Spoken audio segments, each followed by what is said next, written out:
मेरा लाडला बेटा रे, और तो मेरे कुछ भी ना रहा।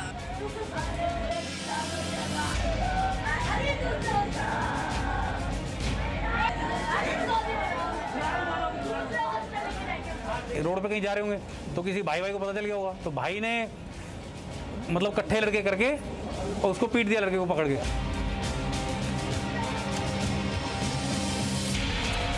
8-10 लड़के थे वो, उसको हाथ में मार के छोड़ के गए वो। अभी तक FIR दर्ज नहीं हुई है। अच्छा। और हमारे पूरे परिवार को टॉर्चर करा गया कि ये अपने ऐसा करना है वैसा करना है। तो पता नहीं क्या ट्यूशन के बहाने से उसको बुलाया, फिर वहाँ पे कुछ खिलाया पिलाया, फिर उसके बाद वो लड़के को बुलाया गया हुआ, फिर वहाँ पे पीछे ले जाके गली में उसको मारा।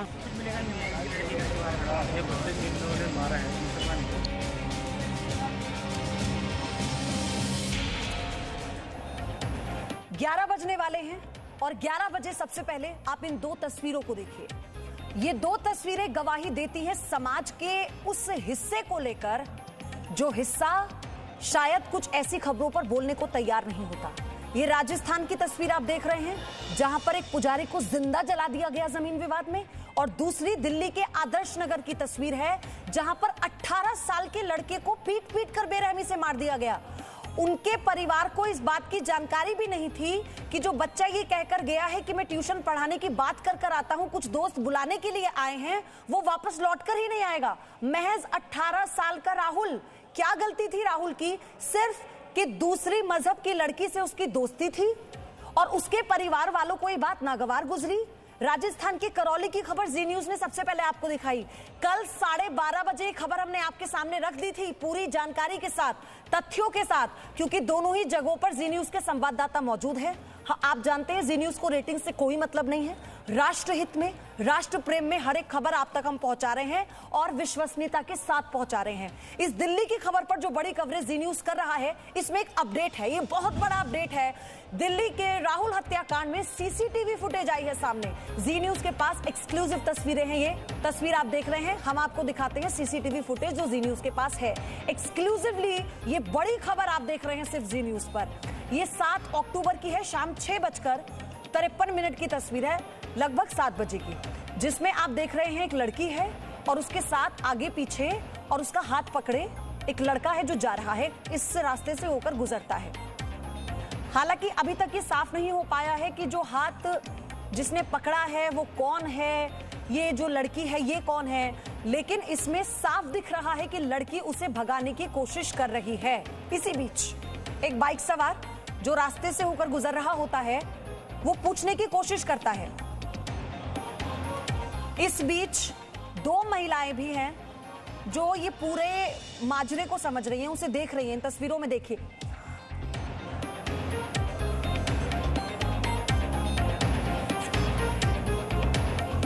और अब मेरे 3 सहयोगी मेरे साथ जुड़ गए हैं। ये ग्राउंड की तस्वीरें आप देख रहे हैं। आप देखिए नीरज गौड़ दिल्ली से जो इस पूरे मामले पर हर एक जानकारी दे रहे हैं। रवि त्रिपाठी करौली से हैं जहां पर परिवार वालों ने ये कह दिया है कि उनकी मांग जब तक नहीं मानी जाएगी वो अंतिम संस्कार नहीं करेंगे। और वहीं पर हाथरस से सुमित व्यास, हाथरस में जी न्यूज ही वो चैनल है जिसने आपको तथ्यों के आधार पर दोनों पक्षों को सुनाया, उनकी बातें सुनाई। एक पक्ष पे बात जी न्यूज नहीं करता है और ग्राउंड से हम आप तक हर एक जानकारी पहुंचा रहे हैं। लेकिन सबसे पहले आप दिल्ली की जानकारी देखिए, क्योंकि महज 18 साल का एक लड़का जो घर से निकलता है ये कहकर कि मैं ट्यूशन की बात करने के लिए जा रहा हूं और वो वापस नहीं आता। और मुझे ये बताया जा रहा है कि राहुल की माताजी इस वक्त मेरे साथ जुड़ गई हैं। रेणुका जी मेरे साथ हैं, राहुल की मां। रेणुका जी, मैं पहले तो आपकी हिम्मत की दाद देती हूं। इस मुश्किल वक्त में हम सब आपके साथ हैं। हम आपको भरोसा दिलाना चाहते हैं, आपकी आवाज जी न्यूज ऐसे ही उठाता रहेगा। मैं आपसे ये जानना चाहती हूँ, जब राहुल घर से निकला था क्या आप घर पर थी? वो क्या कहकर गया था, क्या हुआ था?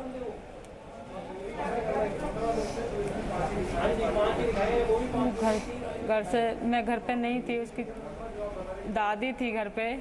घर से कह के गया था मैं ट्यूशन की बात करने जा रहा हूँ जी। उसको तो वो बाहर गया, बाहर से कुछ लड़के कुछ लड़के थे, मतलब अपनी गली से दूसरी गली में लेके गए उसको, लेके गए वहाँ से। अब उसके साथ क्या करा क्या नहीं करा, मारपीट करी क्या नहीं करा ये नहीं पता। हमारा घर का कोई नहीं था, हमारे कॉलोनी का कोई नहीं था उनके साथ।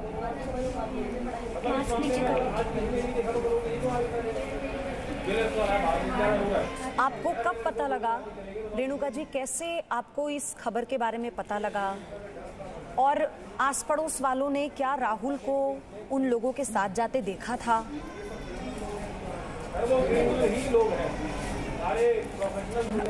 वहाँ जहाँ जाते हुए नहीं देखा, जहाँ पे लेके गए थे वहाँ पे मेरी गली के लड़कों ने देखा। मतलब पूछा भी किसी ने कि क्या बात है, कह रहा है कुछ बात नहीं है। फिर वहाँ पे उसके साथ मारपीट हुई तो किसी ने वहाँ से कॉल करके मेरे देवर को कॉल करा कि तेरे भाई के लड़के कुछ लड़के पीट रहे हैं, मार रहे हैं। तो मेरे देवर सुनते ही घर से भागे और वहाँ पे जाके देखा तो वहाँ से वो जितने लड़के थे चले गए थे, एक आदमी वहाँ पे था जो। तो उन्होंने पूछा क्या बात है क्या था क्या, बस ये उसने कहा कि मेरी बहन से बातें करता है, बस इसी बात पर हम इसको पीटने आए हैं। मेरे देवर ने उसको एक थप्पड़ भी मारा और उसको भगा दिया। मतलब चलो लड़ाई वड़ाई नहीं करते, ऐसा कुछ नहीं होता, ऐसे कह के उसको भगा दिया वहाँ से। उसके बाद वो घर आया, घर आने के बाद उसकी तबीयत बहुत ख़राब हो गई, उसको उल्टियाँ वगैरह हुई। उसको फिर उसको उल्टियाँ वगैरह तो मेरे देवर उसको डॉक्टर को लेके गए डॉक्टर के पास। तो वहाँ उसने दवाई ववाई दी। तो घर आने के बाद उसकी तबीयत खराब ही होती चली गई, खराब होती चली गई। फिर मैं उसको आके मैंने देखा, पूछा क्या बात है क्या बात है। उसको मैं आई, उसके पापा आए, उसकी दादी भी यहीं बैठी थी मेरे पास, उसके पास ही। मैंने देखा तो मैं भाई क्या बात है, कह रहा मम्मी कुछ बात नहीं है मेरे को। मैं पूछा क्या बात है, कह रहा कुछ भी बात नहीं है मम्मी, ऐसी कुछ आपस में मेरी सास ने कही आपस में कुछ लड़कों के आपस में तो ऐसी हो गई थी। तो मैंने कहा भाई ज़्यादा कहीं चोट लगी है मेरे को बता दे, मैं दवाई लगा दूँ या मतलब कुछ और ना करे। कहीं भी चोट नहीं आई, मतलब वो तो ऐसे ही बोलता रहा मेरे से, पर उसकी तबीयत ख़राब होती चलेगी। मैंने कहा चल यहाँ, तब मैंने कहा अपने हस्बैंड से पति से बोला, मतलब इसको विटनेस हो रही है तो इसको, और कह रहा मम्मी मेरे को देखना, मतलब मेरे को नज़र में कुछ नहीं आ रहा, अंधेरा अंधेरा हो रहा मेरी आंखों का। मैं इसको हॉस्पिटल लेके चलते हैं। रास्ते में उसकी तबीयत ख़राब होती ही चली गई, हॉस्पिटल में भी तबीयत उसकी ख़राब हुई थी। आधे घंटा या 1 घंटा उसका ट्रीटमेंट हुआ था। उसके दौरान मेरा बच्चा ख़त्म हो गया।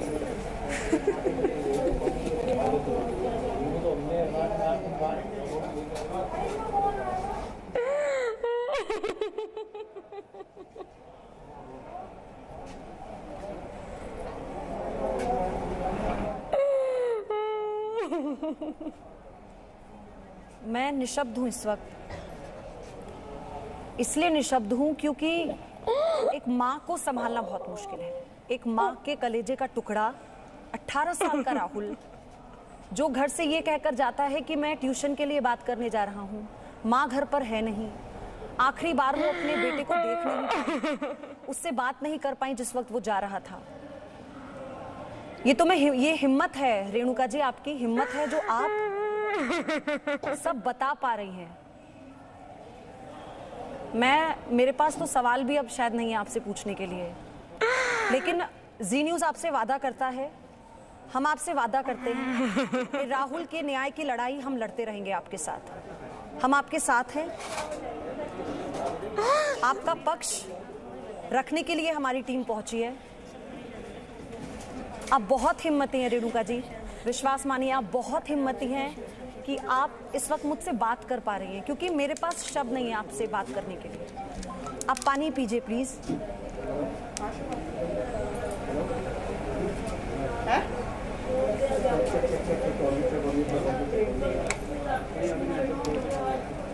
क्या आप मुझे राहुल के बारे में बता पाएंगी रेणुका जी? राहुल कैसा था? राहुल वो क्या बनना चाहता था? क्या वो आपसे बातें किया करता था? राहुल के बारे में हमें बताइए। राहुल एकदम शांत स्वभाव का लड़का था, बिल्कुल किसी से कोई लड़ाई नहीं, मतलब भी नहीं कुछ भी। घर में भी बहुत शांत स्वभाव का लड़का था। वो पढ़ाई की इंग्लिश की कोचिंग कराता था वो, ट्यूशन पढ़ा रहा था, इंग्लिश की पढ़ाई भी करा रहा था। IAS की तैयारी, मतलब IAS की तैयारी की कह रहा था कि IAS की तैयारी करनी है मुझे। मतलब ऐसी कोई बात नहीं थी, मतलब जो गंदगी कोई इसके दिमाग में नहीं थी, मतलब कोई ऐसी बात ही नहीं थी उसके बाद दिमाग में। पढ़ना ही पढ़ना रात दिन अपने कमरे से, पढ़ाई के टाइम से जाना, पढ़ाई के टाइम से आना, किसी से फालतू बात नहीं करनी, किसी से कोई मतलब नहीं, गली में भी कभी खड़ा नहीं होना, किसी से कुछ नहीं करना, कोई उसका वो नहीं था। बिल्कुल शांत स्वभाव का लड़का था। जिस लड़की के साथ दोस्ती की बात कही जा रही है रेणुका जी, क्या पहले भी कुछ ऐसा हुआ था कि उसके घर वाले धमकी देने आए हो राहुल को? राहुल ने कभी आपसे जिक्र किया ऐसा कुछ? नहीं मैम, ऐसा कुछ भी बात नहीं है। नहीं उसके घर वाले में ऐसी बात हो तो पहले मेरे घर आके हमसे बात करते, जो भी कुछ बात हो। हमें कुछ पता ही नहीं है इस मामले में, ऐसी कुछ बात नहीं। इतने बच्चे पढ़ने आते हैं, बताओ 8-10 बच्चे पढ़ने आते हैं, लड़कियां वगैरह पढ़ने आती हैं, बताओ ऐसी कोई बात हो तो वो बच्चों को भेजते। राहुल ऐसी अभी कोई क्या बात कर नहीं रहा मैम, था? ऐसी क्योंकि किसी कोई धमकी नहीं, कोई लड़ाई नहीं, कोई झगड़ा नहीं जी, वो ट्यूशन पढ़ाने की बात करने गया था। वो कितना होनहार राहुल रहा होगा इसी बात से पता लगता है। क्या कर रहा था राहुल अभी? सेकेंड ईयर में पढ़ रहा था फिलहाल अब। और अभी 1-2 महीने से उसने मतलब कोचिंग चालू करी है, स्टार्टिंग करी थी जी। तो घर पे ही, मतलब लॉकडाउन से तो कहीं बाहर आना जाना नहीं है अब, तो कहीं बाहर आए अपने घर पे ही कोचिंग करा रहा था सबको। तो जो लड़के आए उन्होंने कहा कि कोचिंग की बात करनी है, कोई पढ़ना चाहता है इसलिए चलो, ये बोलकर झूठ बोलकर ले गए राहुल को घर से? हाँ उसको धोखे से ले गए, उसको धोखे से गली में से ले गए। हाँ, कह रहे ट्यूशन की बात करनी है, आप बाहर आ जाइए। वो भी ऐसे ही चला गया। मतलब अब ट्यूशन की बात वो खुद करेगा, हमें लेके तो नहीं साथ करेगा। सही। घर में सिर्फ दादी थी? और उसके साथ क्या हुआ क्या? हाँ दादी थी, उसकी 2 चाचा, परिवार पूरा था, ऐसी बात नहीं है, पूरा परिवार साथ रहते हैं। जॉइंट फैमिली है हमारी जी, जॉइंट फैमिली है हमारी।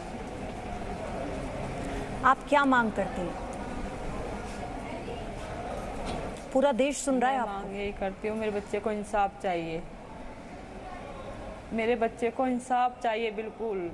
किसी की जिसकी कोई गलती नहीं है, कुछ नहीं है, तो उसको इंसाफ चाहिए मेरे बच्चे को। मैं कुछ नहीं जानती, बस ये जितने बंदे हैं, जितने भी थे वहाँ पे, उनको सबको कड़ी से कड़ी सजा होनी चाहिए। बस मेरी ये फरियाद है सबसे सरकार से। मेरे बच्चे को इंसाफ चाहिए बस मुझे। सबकी पहचान कर ली गई है रेणुका जी? राहुल के जो चाचा हैं उन्होंने सबको देखा है, सबके बारे में बताया है?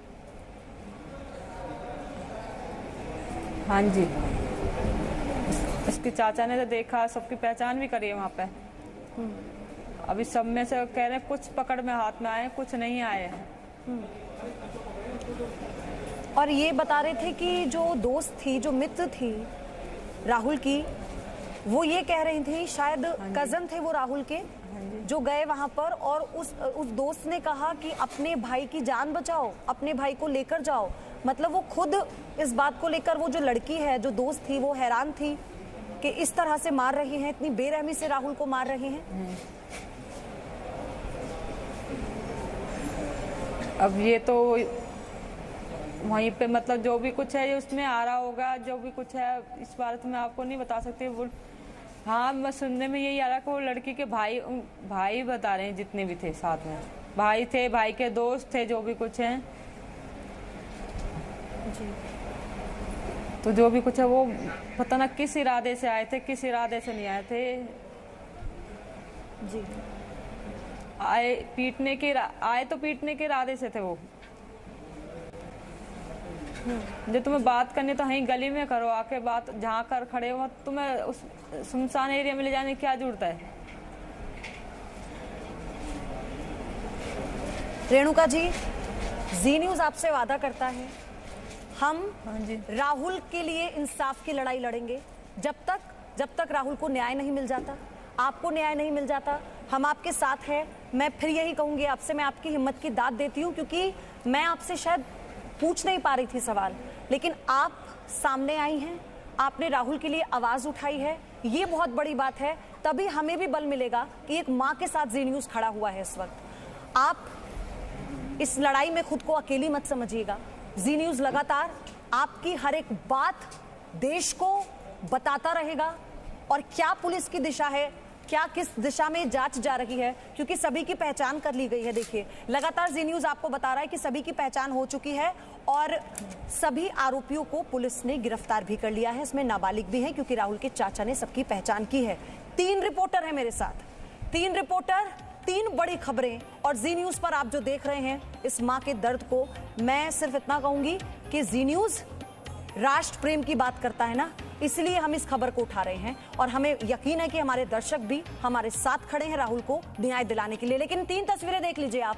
रेटिंग की बात तो हम करते नहीं, राष्ट्रीय हमारे लिए सर्वप्रथम है, राष्ट्रीय हित हमारे लिए सर्वप्रथम है। और ये जो 3 तस्वीरें हैं ये उदाहरण है इस बात का, क्योंकि नीरज गौड़ दिल्ली से अभी जो अपडेट हम आपको दे रहे थे आदर्श नगर के मामले में, राहुल की माताजी मेरे साथ जुड़ी हुई थी, और रवि त्रिपाठी करौली में है जहां पर लोगों का विरोध प्रदर्शन चरम पर है, गुस्सा फूटा है लोगों का।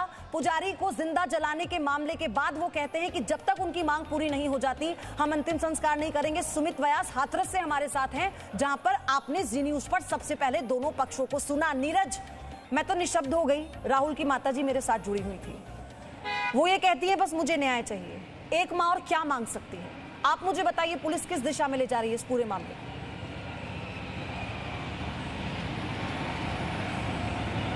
हाँ बिल्कुल प्रयुति, मैं आपको बताऊं कि इस पूरे मामले में 5 लोग थे जो कि शामिल थे, जिसमें 3 नाबालिग हैं और 2 इसमें जो कि बालिग हैं। इन 5 लोगों को पकड़ लिया गया है, और इसमें जो 2 लोग हैं जो कि इसमें बालिग हैं उनको जेल भेज दिया गया है, और बाकी जो 3 इसमें नाबालिग हैं उनको बाल सुधार गृह भेज दिया गया है। इस पूरी साजिश में जो कि नाम सामने आया है वो जो कि लड़की का भाई है मोहम्मद राज हसन, वो इसका पूरा मास्टरमाइंड है, और उसी ने ही साजिश के तहत राहुल को फ़ोन किया था, और फ़ोन करने के बाद जैसे ही राहुल बाहर आता है तभी जो कि राहुल की दोस्त है वो उसे मिल जाती है, तो दोनों के बीच बातचीत होती है। लेकिन राहुल को ये नहीं पता होता है कि आखिरकार उसकी हत्या करने की पूरी प्लानिंग हो चुकी है। उसके बाद दोनों आपस में बात करते हुए, क्योंकि सीसीटीवी फुटेज आप देख रहे होंगे कि राहुल जिस तरीके से आ रहा है उसकी बॉडी लैंग्वेज जो है ऐसी नहीं लग रही है कि आखिरकार राहुल को कोई डर है, कोई खौफ है उसके जहन में, वो आसानी से चलता हुआ जा रहा है। उसके बाद ये जो फुटेज आप देख रहे हैं, इसी फुटेज से कुछ ही दूरी पर जाकर के जो कि आरोपी हैं वो लगातार राहुल को पीटते हैं, किसी हथियार का इस्तेमाल नहीं करते हैं, उसको सरेराह उसको लात घूसों से उसको पीटा जाता है। उसके बाद में उसके परिवार को लोगों को पता चलता है, परिवार जब मौके पर पहुंचता है अस्पताल ले जाया जाता है, और फिर उसकी लेट नाइट इलाज के दौरान मौत हो जाती है। और बताया गया है कि उसके जो कि स्प्लीन है, जो कि मुख्य अंग होता है शरीर का, वो जो कि डैमेज था, जिसकी वजह से बात इतनी है, मजहबी कट्टरता के नाम पर 18 साल का एक लड़का इसकी बलि चढ़ जाता है, बेरहमी से उसकी हत्या कर दी जाती है। और अब सवाल ये है, कहां हैं वो लोग जो हाथरस जाने के लिए पैदल चल पड़े थे? कहां हैं वो लोग जो ये कहते हैं कि एक तरफा खबर दिखाता है मीडिया? कहां है वो लोग? Presenting B News app, available on Google Play and App Store. Download it now.